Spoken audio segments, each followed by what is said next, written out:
Why does it seem like everyone's forgetting this is about to happen? We've been talking about this possibility of LeBron playing with his son for years, but now that they're potentially just a year out and it looks more likely than ever, the excitement seems to be cooling down. Now, as many of you know, Bronny did recently deal with an extremely serious health scare.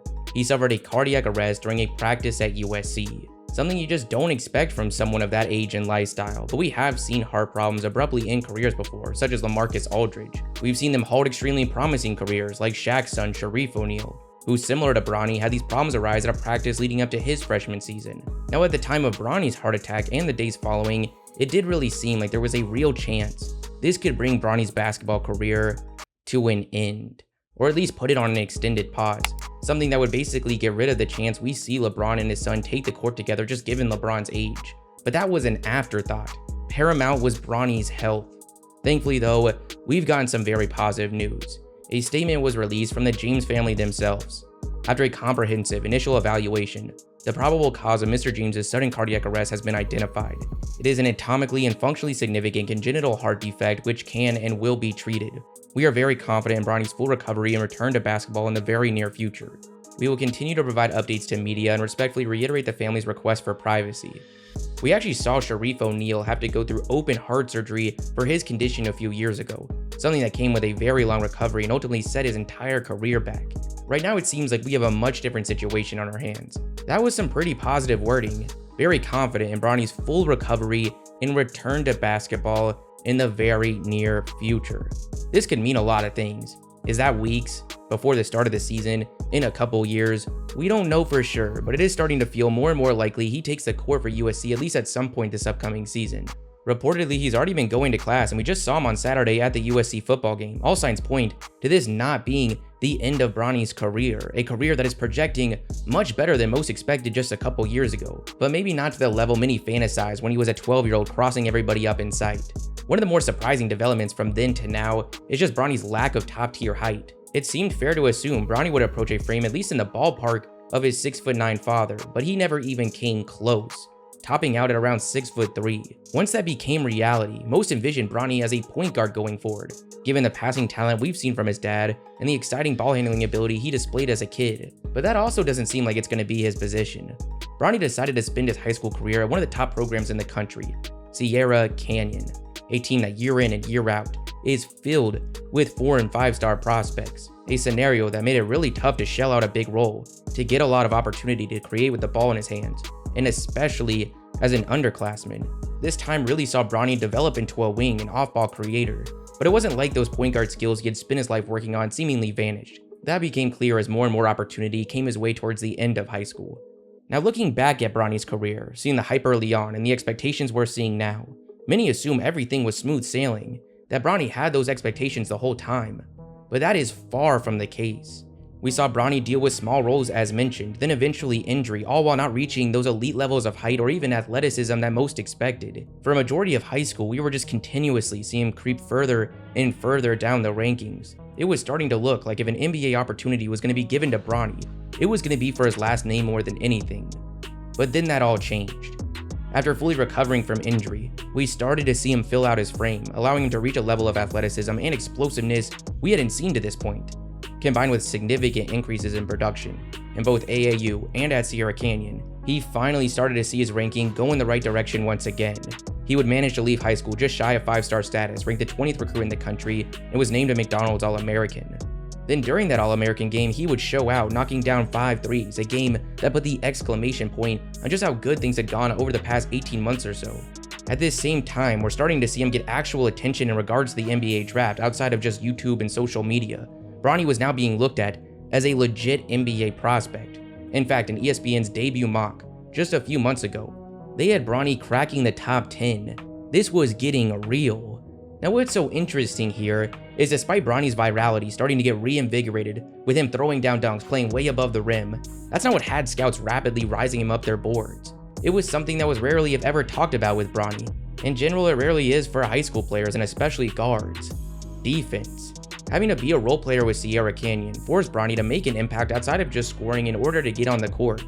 Then once his clear basketball IQ and willingness to bind to whatever role was paired with a new physical profile, it became very clear to scouts Bronny was legitimately one of the top perimeter defenders, if not the top perimeter defender in the entire 2024 class. A skill set that typically makes someone much easier to project as a draft selection years out into the future, just given the wiggle room it allows in regards to offensive production.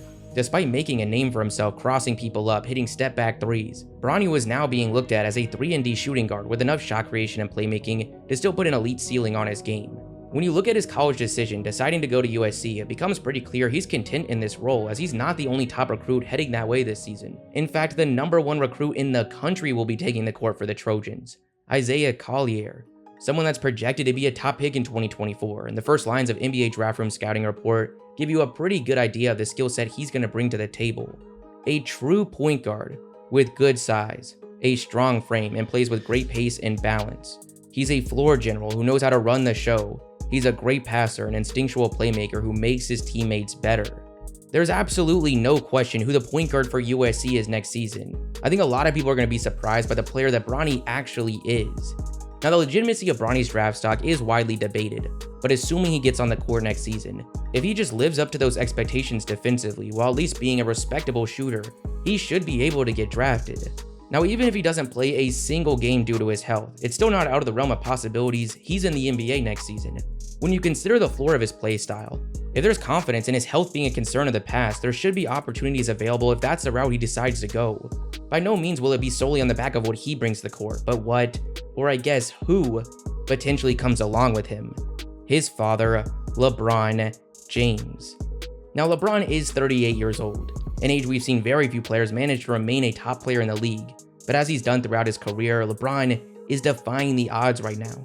He's coming off his 20th season in the league, averaging 29, 8, and 7, while also managing to go all the way to the Western Conference Finals. We might have finally seen some age concerns creep up throughout the playoffs, but by all accounts, LeBron is still an elite level player that pretty much every team would love to have, especially if he's signing a team-friendly deal via free agency. As most of you know, LeBron has made it very clear. He wants to play with his son Bronny. This has been a goal he's reiterated over and over and over again.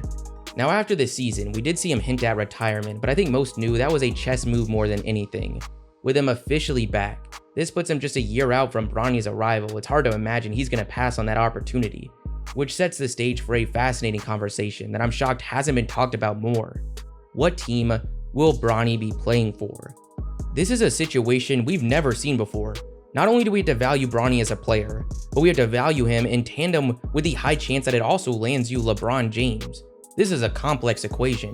What will we see out of LeBron this season? Will we still be able to project him as someone that can lead a team to a title a season from now? If so, this might only be for a single season, a situation that wouldn't represent much value to a team that's more than just the addition of LeBron away from competing for a title. But right now, looking at all the different mocks from all the different outlets, it seems like there's a median projection for Bronny at somewhere in the range of the late lottery to early 20s, an area that could come with some very interesting landing spots, one of which is a match made in heaven, the Cleveland Cavaliers, where LeBron began his career and both him and Bronny grew up. Not only would this be the perfect scenario for the eventual LeBron James farewell tour, but it's also a team that could be a LeBron away from bringing home a title. Donovan Mitchell, Darius Garland, Jared Allen, and Evan Mobley are all locked up through at least the 2025 season. They're already one of the top teams in the East, and when you consider the youth of this core, they'll likely have even higher expectations a year from now. But for this scenario to happen, we'll probably have to see one of two things. Either Bronny's health has a slight impact on where teams feel comfortable drafting him, or the Cavaliers don't reach their expectations this season, as right now they do have one of the highest win totals, which would put them towards the bottom of next year's draft, an area that nearly every team would be intrigued by the chance to add LeBron James for little to no cost. This just gets you thinking about scenarios that are hard to even wrap your head around. The Nuggets, Celtics, Suns, or Bucks being able to add in LeBron James. But in this group, I think Boston really sticks out, having both their personal selection as well as the Warriors' first-round pick. It's hard to see how they would come up with a good reason not to use at least one of those selections on Bronny if he was on the board given the circumstances. But jumping up in the draft, again, where a majority project Bronny, I think one team really sticks out, and that's the Oklahoma City Thunder. If you had to pick the most likely landing spot for Bronny right this second, I think it would have to be them. They check all the boxes. Right now they've got a win total at 44.5. The same win total as 4 other teams in the West, but tied for just the 7th. Meaning that making the play-in is not even guaranteed, despite the jump that most, including myself, expect to see from this roster. This Thunder team already has one of the most promising futures in the entire league. SGA is already an All-NBA guard. Jalen Williams just had one of the top rookie seasons. Josh Giddey took a huge jump from year 1 to 2. And Chet Holmgren is about to return from injury, their second overall pick from a year ago.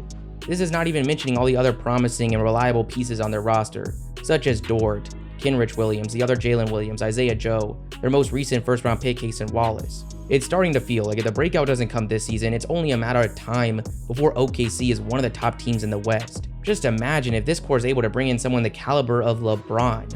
Now, the main reason I feel comfortable having them as the odds-on favorite is their GM Sam Presti and his track record over the last decade, and especially in the last 5 years when it comes to the draft, putting a ton of value on elite physical profiles, defense, and little value on high-volume scoring and production, a mold that fits Bronny perfectly, making him a prospect that Presti would potentially target regardless of who his father is. Once that's considered, you're looking at a team that could not only target Bronny, but have a wide range of spots in the draft they'd be willing to pull the trigger. Then the cherry on top is just the ridiculous pool of assets, which includes the Rockets first next year if it's anywhere outside the top 4. Right now, there just really isn't another team with more scenarios that have them end up with both Bronny and LeBron. Then there's the unlikely range in the draft, but still not impossible. We've already seen some outlets like ESPN comfortable mocking Bronny inside the top 10. Now that's far from consensus, but it does seem well within the range of outcomes when you consider just how underwhelming this draft is expected to be. NBA teams, especially at the top of the draft, aren't going to take Bronny and what comes along with him over someone they believe has a chance to be a cornerstone of their franchise going forward. That should be a given. But there just isn't many players in this draft with that sentiment surrounding them. Now, with that said, it would really take Bronny emerging as a clear top prospect for us to think about scenarios like Portland, Washington, Charlotte, or Detroit.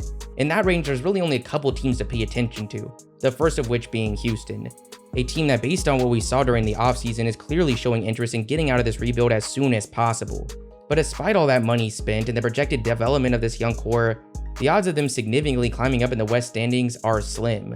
Again, they're only going to have their pick if it's inside the top 4, but the chance of that happening is a lot more likely than most realize. The only teams you can have confidence in them being better than is the Trailblazers, assuming a Lillard trade gets done, likely the Spurs, and for some maybe the Utah Jazz, but they still have a higher win total than Houston. In fact, when you add in all the Eastern Conference teams, the Rockets had the 6th lowest win total in the league, giving them a decent chance at holding on to their first round pick, but their chances don't even stop there. They also hold Brooklyn's first round pick, a team projected to be on the bubble for the play-in, which translates to a range in the draft. It should be reasonable to take a chance on Bronny. Then in a similar situation to Houston, you've got a team that, man, it's just exciting to think about, the San Antonio Spurs, a team fresh off landing, considered by most the best prospect since LeBron, Victor Wembanyama.